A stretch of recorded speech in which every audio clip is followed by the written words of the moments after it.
Next, we shall discuss about CGST Rule 8, that is application for registration. So regarding the registration process, we have to refer section 22 to section 30 of CGST Act, and again Rule 8 to 18. Rule 8 to 18 and section 22 to 30 of CGST Act that deals with the registration process. എന്താണ് CGSTയുടെ കീഴിൽ അല്ലെങ്കിൽ GST പ്രകാരം രജിസ്ട്രേഷൻ്റെ process? അതിൻ്റെ അകത്ത് തന്നെ compulsory ആയിട്ട് ആരൊക്കെ രജിസ്ട്രേഷൻ എടുക്കണം, രജിസ്ട്രേഷൻ്റെ ത്രഷോൾഡ് ലിമിറ്റ് എത്രയാണ്, വോളണ്ടറി രജിസ്ട്രേഷൻ പോസിബിൾ ആണ്, ആപ്ലിക്കേഷൻ ഏതൊക്കെ ഫോർമാറ്റിലാണ് കൊടുക്കേണ്ടത്, then procedure regarding the verification of application നമ്മൾ ഓൺലൈനായിട്ട് കൊടുത്താൽ എത്ര ദിവസത്തിനകം രജിസ്ട്രേഷൻ സർട്ടിഫിക്കറ്റ് ഇഷ്യൂ ചെയ്തിരിക്കണം, രജിസ്ട്രേഷൻ്റെ ആപ്ലിക്കേഷൻ റിജക്റ്റ് ചെയ്ത് കഴിഞ്ഞാൽ ക്ലാരിഫിക്കേഷൻ ചോദിച്ചു കഴിഞ്ഞാൽ എത്ര ദിവസത്തിനകം ആ ക്ലാരിഫിക്കേഷൻ കൊടുത്തിരിക്കണം, ക്ലാരിഫിക്കേഷൻ കൊടുത്തു കഴിഞ്ഞാൽ അതുമായിട്ട് പ്രോപ്പർ ഓഫീസർ അല്ലെങ്കിൽ കൺസേൺഡ് ഓഫീസർ സാറ്റിസ്ഫൈഡ് ആണെങ്കിൽ എത്ര ദിവസത്തിനകം വീണ്ടും രജിസ്ട്രേഷൻ ഇഷ്യൂ ചെയ്തിരിക്കണം, ഏതൊക്കെ സാഹചര്യങ്ങളിൽ രജിസ്ട്രേഷൻ ക്യാൻസൽ ചെയ്യപ്പെടാം. രജിസ്ട്രേഷനുമായിട്ട് ബന്ധപ്പെട്ട എല്ലാ കാര്യങ്ങളും CGST ആക്ടിൻ്റെ section 22 to 30 and CGST rule 8 to 18 വളരെ ഡീറ്റെയിൽഡ് ആയിട്ട് പറഞ്ഞിട്ടുണ്ട്. അപ്പോൾ സെക്ഷൻ 25 എന്താ, പ്രൊസീജിയർ ഫോർ രജിസ്ട്രേഷൻ ആണ്. അപ്പോൾ ആ സെക്ഷൻ 25 നമ്മൾ അത് റെഫർ ചെയ്യുമ്പോൾ ഇതോടൊപ്പം തന്നെ CGST റൂൾ 8 കൂടി റെഫർ ചെയ്തിരിക്കണം. CGST റൂൾ 8 ഡീറ്റെയിൽഡ് ആയിട്ട് പറയുന്നുണ്ട് ആപ്ലിക്കേഷൻ ഫോർ രജിസ്ട്രേഷൻ. അതിൻ്റെ ആ പ്രോസസ്സ് എന്താണ്, പ്രൊസീജിയർ എന്താണ്, ആപ്ലിക്കേഷൻ ഫോർ രജിസ്ട്രേഷൻ CGST അല്ലെങ്കിൽ GST പ്രകാരം രജിസ്ട്രേഷൻ്റെ ആപ്ലിക്കേഷൻ ഏതൊക്കെ രീതിയിലാണ് കൊടുക്കേണ്ടത്, അത് CGST റൂൾ 8 ആണ്. The applicant which are mentioned in section 25. Section 25 പറഞ്ഞിരിക്കുന്നത് എന്താണ്, ത്രഷോൾഡ് ലിമിറ്റിൻ്റെ അടിസ്ഥാനത്തിൽ section 25 before applying four registration. അപ്പം സെക്ഷൻ 25 പ്രകാരം രജിസ്ട്രേഷൻ ആപ്ലിക്കേഷൻ കൊടുക്കുന്നതിന് മുമ്പ് എന്തൊക്കെ കാര്യങ്ങളാണ് ഫുൾഫിൽ ചെയ്യേണ്ടത്? Before applying four registration, declare his permanent account number, pan number, mobile number, then email address, state or union territory in part A or form GST registration 01. GST രജിസ്ട്രേഷൻ്റെ form 01-ൽ ഈ പറയുന്ന കാര്യങ്ങളെല്ലാം തന്നെ മുൻകൂട്ടി കൊടുത്തിരിക്കണമെന്ന് പറഞ്ഞിരിക്കുന്നത്. Before applying four registration, declare permanent account number, mobile number, email address, state or union territory in part A of form GST registration 01 on the common portal. GST common പോർട്ടലിൽ ഈ കാര്യങ്ങളെല്ലാം അപ്ലോഡ് ചെയ്തിരിക്കണം. Then again, either directly or through a facilitation center, applicant നേരിട്ടോ അല്ലെങ്കിൽ ഒരു facilitation centre മുഖാന്തരമോ ഈ proceedings fulfil ചെയ്യാം. അപ്പം ഫെസിലിറ്റേഷൻ സെൻറ്റർ ആണെങ്കിൽ എന്താ, notified by the GST commissioner. GST commissioner notify ചെയ്തിരിക്കുന്ന ഫെസിലിറ്റേഷൻ സെൻറ്റർ മുഖാന്തരമോ അല്ലെങ്കിൽ ആപ്ലിക്കൻ്റ് നേരിട്ടോ ഒരു ആപ്ലിക്കേഷൻ സബ്മിറ്റ് ചെയ്യാം. Then a person having a unit in a special economic zone or being a special economic zone developer, ഒരു special economic സോണിൽ ഒരു unit ഉള്ള വ്യക്തിയോ അല്ലെങ്കിൽ ഒരു സ്പെഷ്യൽ എക്കണോമിക് സോണിൻ്റെ ഡെവലപ്പറോ ആണെങ്കിൽ shall make a separate application for registration as A business vertical distinct from his other units. ഇപ്പം മറ്റ് യൂണിറ്റുകളിൽ നിന്നും വ്യത്യസ്തമായിട്ട് ഒരു സെപ്പറേറ്റ് ആപ്ലിക്കേഷൻ കൊടുത്തിരിക്കണം. ഒരു സ്പെഷ്യൽ എക്കണോമിക് സോണിൽ ഒരു യൂണിറ്റ് ഉള്ള ഒരു ആപ്ലിക്കൻ്റോ അല്ലെങ്കിൽ ഒരു സ്പെഷ്യൽ എക്കണോമിക് സോൺ ഒരു ഡെവലപ്പറോ ആണെങ്കിൽ അയാൾക്ക് മറ്റ് യൂണിറ്റിൽ വ്യത്യസ്തമായിട്ടൊരു ആപ്ലിക്കേഷൻ കൊടുത്തിരിക്കണം. Then locate outside special economic zone, special economic സോണിന് വെളിയിൽ അയാൾക്ക് യൂണിറ്റ് ഉണ്ടെങ്കിൽ അതിൽ നിന്ന് വ്യത്യസ്തമായിട്ട് സ്പെഷ്യൽ എക്കണോമിക് സോണിൽ പ്രവർത്തിക്കുന്ന യൂണിറ്റുകൾക്ക് സെപ്പറേറ്റ് ആയിട്ട് ആപ്ലിക്കേഷൻ കൊടുത്തിരിക്കണം. Again every person being an input service distributor, നമ്മൾ നേരത്തെ ഡിസ്കസ് ചെയ്തതാണ് ഇൻപുട്ട് സർവീസ് ഡിസ്ട്രിബ്യൂട്ടർ. ഈ ഓരോ ഇൻപുട്ട് സർവീസ് ഡിസ്ട്രിബ്യൂട്ടറും അതിന് സെപ്പറേറ്റ് ആയിട്ട് വീണ്ടും രജിസ്ട്രേഷൻ ആപ്ലിക്കേഷൻ കൊടുത്തിരിക്കണം. Shall make a separate application for registration as such input service distributor. ഒരു ഇൻപുട്ട് സർവീസ് ഡിസ്ട്രിബ്യൂട്ടർ ആണെങ്കിൽ എന്താ, ഒരു ഇൻപുട്ട് സർവീസ് ഡിസ്ട്രിബ്യൂട്ടർ ആയിട്ട് വ്യത്യസ്തമായ രജിസ്ട്രേഷൻ എടുത്തിരിക്കണം. അയാളുടെ മറ്റ് ബിസിനസ് വ്യത്യസ്തമായിട്ട് ഒരു ഇൻപുട്ട് സർവീസ് ഡിസ്ട്രിബ്യൂട്ടർ ആണെങ്കിൽ ഒരു ഇൻപുട്ട് സർവീസ് ഡിസ്ട്രിബ്യൂട്ടർ എന്ന നിലയിൽ സെപ്പറേറ്റ് രജിസ്ട്രേഷൻ എടുത്തിരിക്കണം. ദെൻ റൂൾ 8 സബ് റൂൾ 2, നമ്മൾ ഇതുവരെ പറഞ്ഞ സബ് റൂൾ 1 ആണ്. Sub rule 2, the below mention points are very important in this regard. ഈ ആപ്ലിക്കേഷനുമായിട്ട് ബന്ധപ്പെട്ട് ബിലോ മെൻഷൻ പോയിന്റ്, അപ്പോൾ സബ് റൂളിൽ വീണ്ടും പറഞ്ഞിരിക്കുന്നത് എന്താ, the permanent account number shall be validated online. ഇതെന്താ, ഇത് വാലിഡേറ്റ് ചെയ്യണം online by the common portal from the database maintained by the Central Board of Direct Taxes. Central board of direct taxes maintain ചെയ്യുന്ന common പോർട്ടലിൽ എന്താണ്, permanent account number validate ചെയ്തിരിക്കണം online പ്രോസസ്സിലൂടെ. Then again B, the mobile number declared again shall be verified through one-time OTP number arrangement. അപ്പം permanent account നമ്പറും mobile നമ്പറും email അഡ്രസ്സും validate ചെയ്തിരിക്കണം through online process. ഇതാണ് റൂൾ 2-ന്റെ സബ് റൂൾ ബി പറയുന്നത്. Then again sub rule 3, on successful verification of permanent account number. Permanent account number തൃപ്തികരമായിട്ട് verify ചെയ്ത് കഴിഞ്ഞാൽ mobile number and email address, ഈ 3 കാര്യങ്ങൾ ആദ്യം വെരിഫൈ ചെയ്യും. എന്തൊക്കെയാണ്, permanent account number of the applicant, mobile number of the applicant, again email address of the applicant. ഈ 3 കാര്യങ്ങൾ സക്സസ്ഫുൾ ആയിട്ട് വെരിഫൈ ചെയ്ത് വാലിഡേറ്റ് ചെയ്ത് കഴിഞ്ഞാൽ then a temporary reference number shall be generated. എന്താണ്, താൽക്കാലികമായിട്ട് ഒരു റെഫറൻസ് നമ്പർ ജനറേറ്റ് ചെയ്യും. And communicate with the applicant. ഇങ്ങനെ ടെമ്പററി ആയിട്ട് റെക്കമെൻഡ് ചെയ്യുന്ന അല്ലെങ്കിൽ ജനറേറ്റ് ചെയ്യുന്ന ആ നമ്പർ ആപ്ലിക്കന്റിനെ കമ്മ്യൂണിക്കേറ്റ് ചെയ്യും on the set mobile number and email address. ഈ പറയുന്ന ആപ്ലിക്കന്റ് കൊടുത്തിരിക്കുന്ന മൊബൈൽ നമ്പറിലും ഇമെയിൽ അഡ്രസ്സിലും ടെമ്പററി റെഫറൻസ് നമ്പർ ജനറേറ്റ് ചെയ്ത് കഴിഞ്ഞാൽ അത് ആപ്ലിക്കന്റിനെ അറിയിക്കും.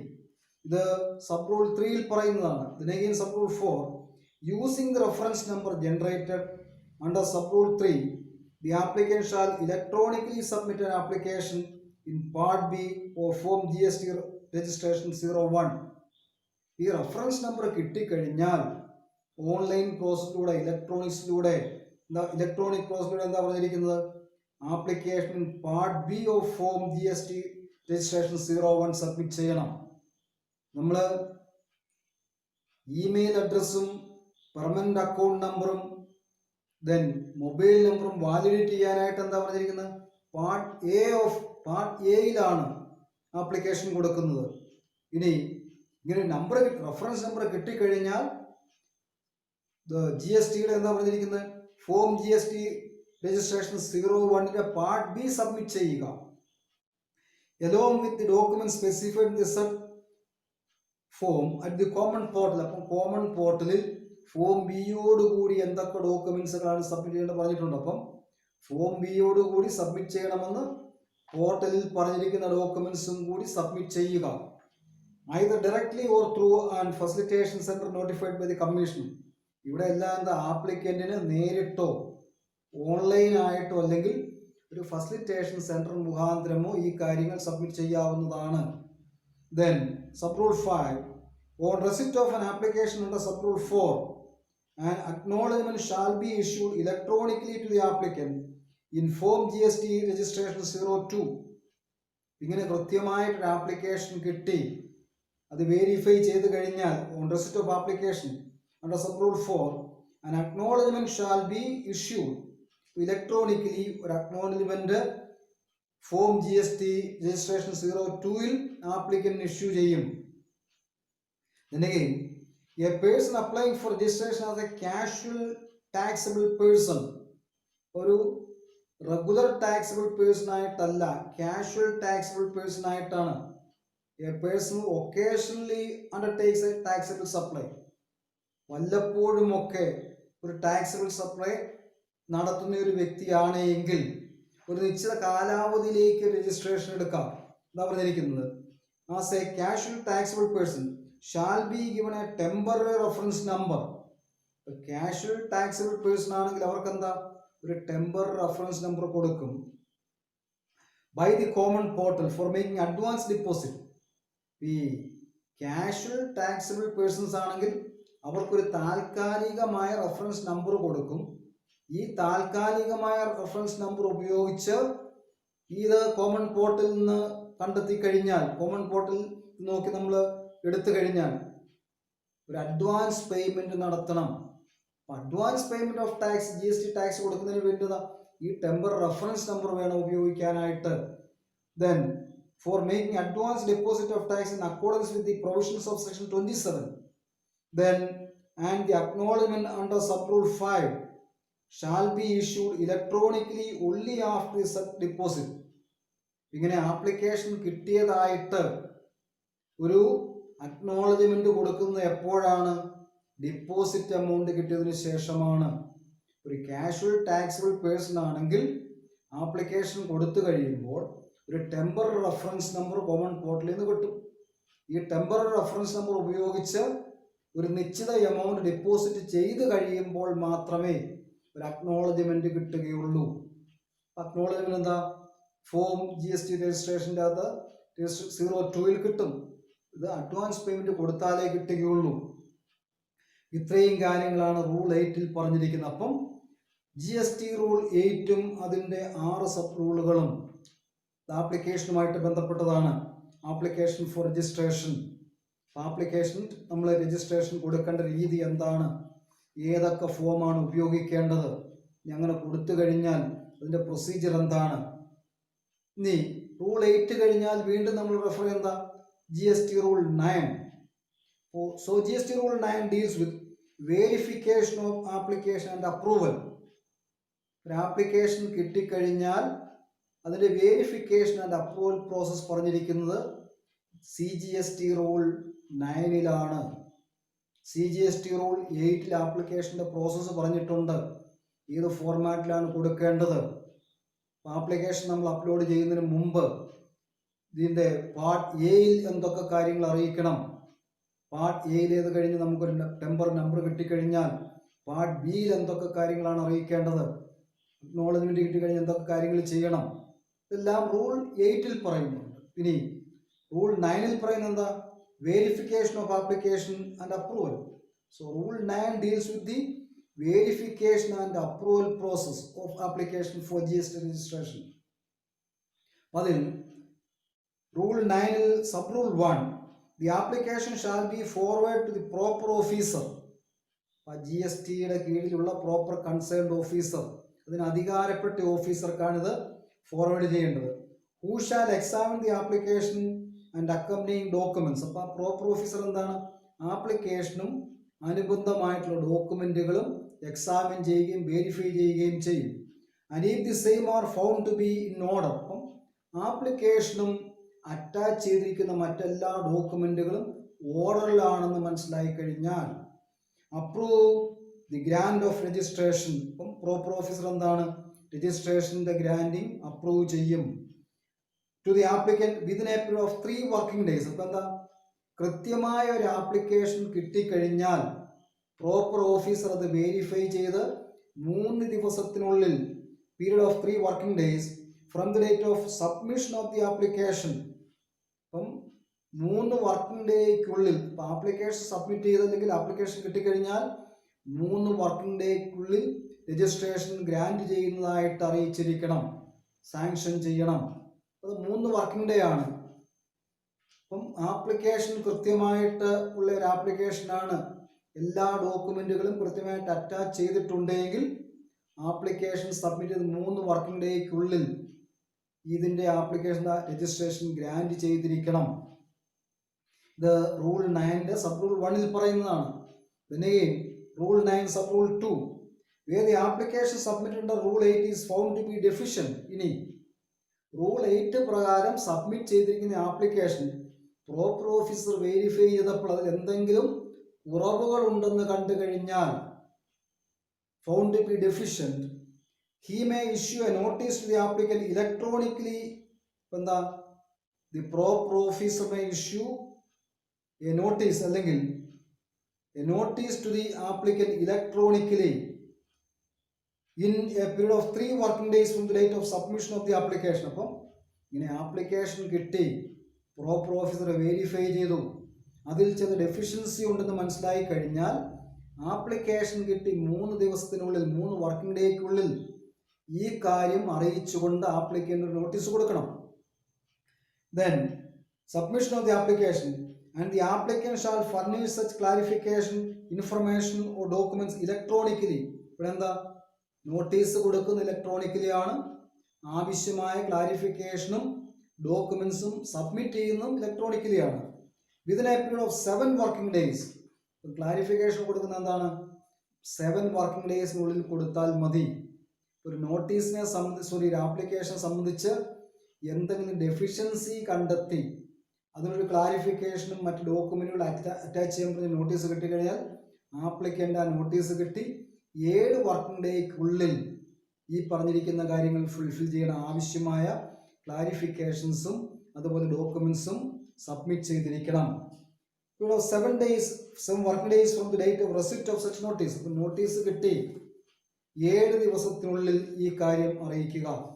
Then Sub-Rule 3, where the proper officer is satisfied with the clarification. അപ്പം ക്ലാരിഫിക്കേഷനെ സംബന്ധിച്ചിടത്തോളം പ്രോപ്പർ ഓഫീസർ സാറ്റിസ്ഫൈഡ് ആണ്.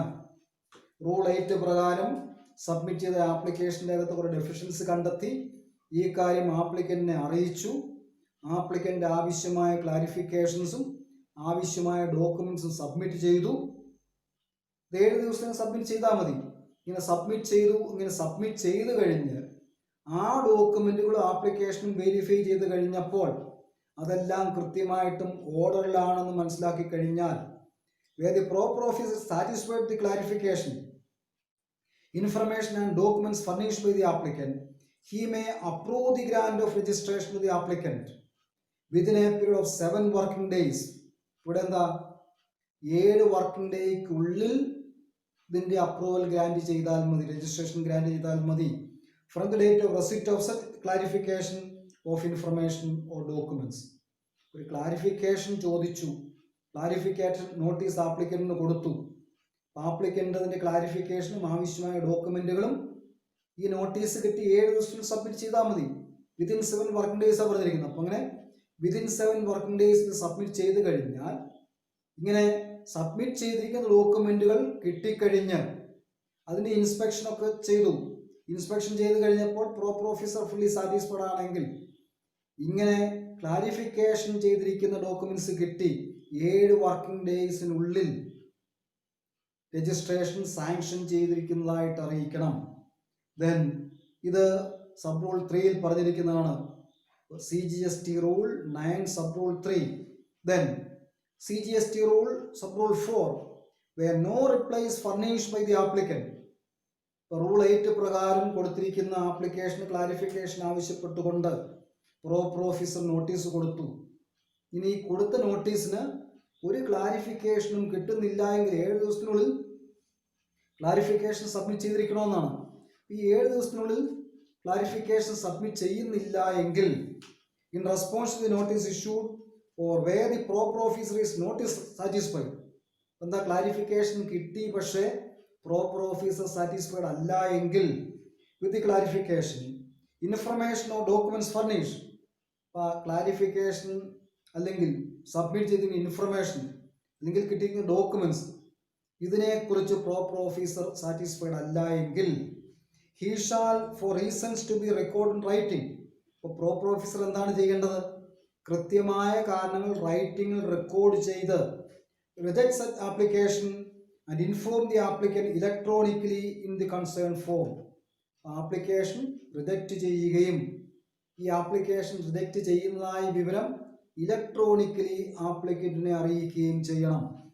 അങ്ങനെ ഇലക്ട്രോണിക്കലി ആപ്ലിക്കന്റിനെ അറിയിക്കുമ്പോൾ എന്താ, എന്തൊക്കെ കാരണങ്ങളാലാണ് ഈ ആപ്ലിക്കേഷൻ റിജക്റ്റ് ചെയ്യുന്നത്, ക്ലാരിഫിക്കേഷൻ എന്തുകൊണ്ട് സാറ്റിസ്ഫൈഡ് അല്ല, എന്തൊക്കെ ഡോക്യുമെന്റ്സ് അവിടെ ഇല്ലാതെ പോയിട്ടുണ്ട്, അപ്പം why the application is rejected, അത് കൃത്യമായ കാരണങ്ങൾ, റീസൺസ് ഇൻ റൈറ്റിംഗ്, അതെന്താ ഇലക്ട്രോണിക്കലി ആപ്ലിക്കന്റിനെ അറിയിക്കണം റിജക്റ്റ് ചെയ്യുകയാണെങ്കിൽ.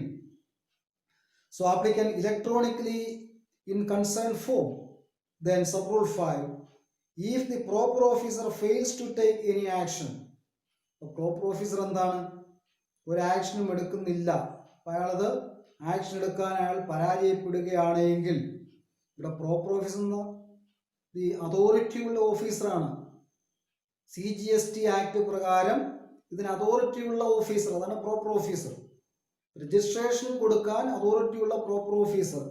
If the proper officer fails to take any action, then A, within a period of 3 working days from the date of submission of the application. അപ്പം rule 8 പ്രകാരം ഒരു application കിട്ടിയാൽ, ഇങ്ങനെ application കിട്ടി 3 വർക്കിംഗ് ഡേയ്സിനുള്ളിൽ പ്രോപ്പർ ഓഫീസർ കൃത്യമായ action എടുത്തിരിക്കണം. അപ്പം അങ്ങനെ ഒരു ആക്ഷൻ എടുക്കാൻ പ്രോപ്പർ ഓഫീസർ പരാജയപ്പെടുകയാണെങ്കിൽ, അല്ലെങ്കിൽ ആക്ഷൻ എടുക്കുന്നില്ല, ഈ ആപ്ലിക്കേഷൻ റിജക്റ്റ് ചെയ്തിരിക്കുന്നതായിട്ടോ അല്ലെങ്കിൽ അംഗീകരിക്കുന്നതായിട്ടോ ആപ്ലിക്കന്റിനെ വിവരം അറിയിക്കുന്നില്ല എങ്കിൽ, then again B, within a period of 7 working days from the date of receipt of the clarification. Rule 8 പ്രകാരം ഒരു ആപ്ലിക്കേഷൻ കിട്ടിക്കഴിഞ്ഞാൽ 3 ദിവസത്തിനുള്ളിൽ അക്സെപ്റ്റ് ചെയ്യുകയാണെങ്കിലും അല്ലെങ്കിൽ ക്ലാരിഫിക്കേഷൻ ആവശ്യപ്പെടുകയാണെങ്കിലും ആ വിവരം ആപ്ലിക്കന്റിനെ അറിയിച്ചിരിക്കണം. ഇനി ഒരു ക്ലാരിഫിക്കേഷൻ ആവശ്യപ്പെട്ടു, ആവശ്യമായ ക്ലാരിഫിക്കേഷനും ആവശ്യമായ ഡോക്യുമെന്റുകളും ആപ്ലിക്കന്റ് സബ്മിറ്റ് ചെയ്തു. അങ്ങനെ സബ്മിറ്റ് ചെയ്ത് കഴിഞ്ഞാൽ 7 ദിവസത്തിനുള്ളിൽ, വിതിൻ 7 days ആണ് പറഞ്ഞിരിക്കുന്നത്, within period of 7 working days from the date of receipt of the clarification, information or documents furnished by the application for grant of registration shall be deemed to have been approved. അപ്പം shall be deemed to have been approved, ഇപ്പം എന്താ, ഈ application അപ്രൂവലിന് അംഗീകരിച്ചിരിക്കുന്നതായിട്ട് കണക്കാക്കും.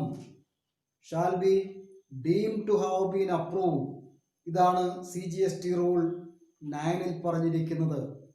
അപ്പം CGST റൂളിൻ്റെ 8ഉം CGST റൂളിൻ്റെ 9ഉമായി 8 നമ്മൾ എന്താ പഠിച്ചത്, ആപ്ലിക്കേഷൻ്റെ പ്രോസസ്സാണ്, ഏതൊക്കെ ഫോർമാറ്റ് ഉപയോഗിച്ചാണ് ആപ്ലിക്കേഷൻ കൊടുക്കേണ്ടത്, ഏതൊക്കെ പാർട്ട് കൊടുക്കണം, അതിന് മുമ്പായിട്ട് നമ്മൾ എന്തൊക്കെ ചെയ്യണമെന്നാണ് പറഞ്ഞിരിക്കുന്നത്, പെർമനന്റ് അക്കൗണ്ട് നമ്പറും മൊബൈൽ നമ്പറും അതുപോലെ ഇമെയിൽ അഡ്രസ്സും കോമൺ പോർട്ടലിൽ വാലിഡേറ്റ് ചെയ്യണം, അപ്രൂവ് ചെയ്യണം.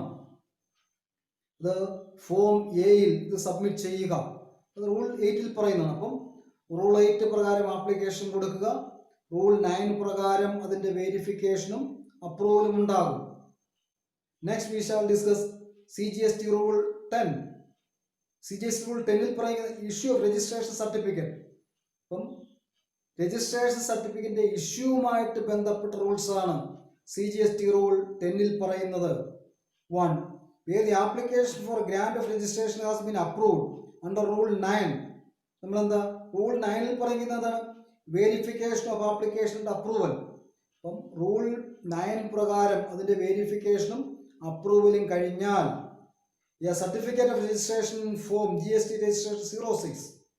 അപ്പം വെരിഫിക്കേഷൻ കഴിഞ്ഞു, അത് അപ്രൂവ് ചെയ്ത് കഴിഞ്ഞാൽ രജിസ്ട്രേഷൻ സർട്ടിഫിക്കറ്റ് ഇഷ്യൂ ചെയ്യുന്നത് എന്താണ്, form GST registration 06 showing the principal place of business. അപ്പോൾ applicant principal place of business ആ രജിസ്ട്രേഷൻ സർട്ടിഫിക്കറ്റിൽ മെൻഷൻ ചെയ്തിരിക്കും. And additional place or places of business shall be made available to the applicant on the common portal and a goods and service tax identification number.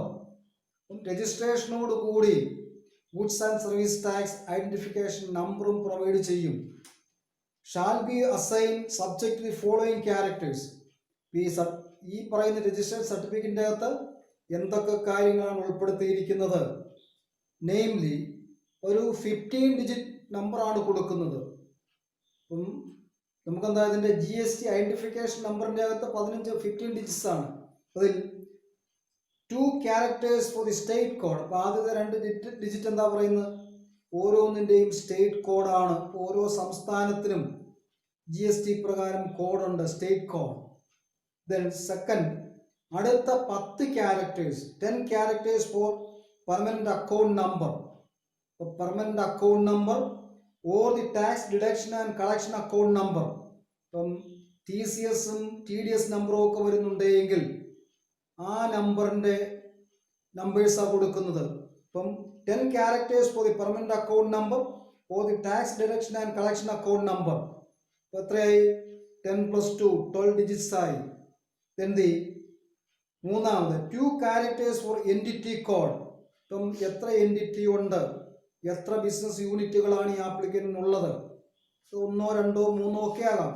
അപ്പോൾ ആ entity കോഡിൻ്റെ number കൊടുക്കും. Then അതാണ് 2 characters for the entity code. Then a common character, that is alphabet Z. അപ്പം 14th common ആയിട്ട് എല്ലാ GST ആപ്ലിക്കൻസിൻ്റെയും identification നമ്പറിൽ 14th digit എന്തായിരിക്കും? Common ആയിട്ട് ആൽഫബറ്റ് Z ആയിരിക്കും. ആൻഡ് അടുത്തെന്താ? 15th ആയിട്ട് 1 ചെക്സം ക്യാരക്ടർ. ഇതാണ് 15th ഡിജിറ്റ് ആയിട്ട് 15ാമത്തെ ഡിജിറ്റ് ആയിട്ട് വരുന്നത്. അപ്പം ഐഡൻറ്റിഫിക്കേഷൻ നമ്പർ എന്നാണ് 15 നമ്പറാണ് വന്നിരിക്കുന്നത്.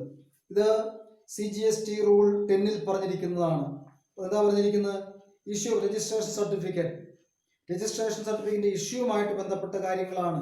ഇനി sub rule 2, the registration shall be effective from the date on which the person become liable to registration, where the application for registration has been submitted within a period of 30 days from such date. അപ്പം നമുക്കത് application കൊടുക്കാനുള്ള liability ഉണ്ടായി, ഏത് ദിവസത്തിനുള്ളിലാണോ ഇത് കൊടുത്തിരിക്കുന്നത് ആ ദിവസം തൊട്ട് the registration shall be effective from the date on which the person become liable to registration. അപ്പോൾ രജിസ്ട്രേഷൻ കൊടുക്കാൻ ലയബിലിറ്റി ഉണ്ടാകുന്ന ആ ദിവസം തൊട്ട് ഈ രജിസ്ട്രേഷൻ പ്രാബല്യത്തിൽ വന്നിരിക്കും പറയുന്നത്. Then sub rule 3, where an application for registration has been submitted by the applicant after the expiry of 30 days from the date of his becoming liable for registration.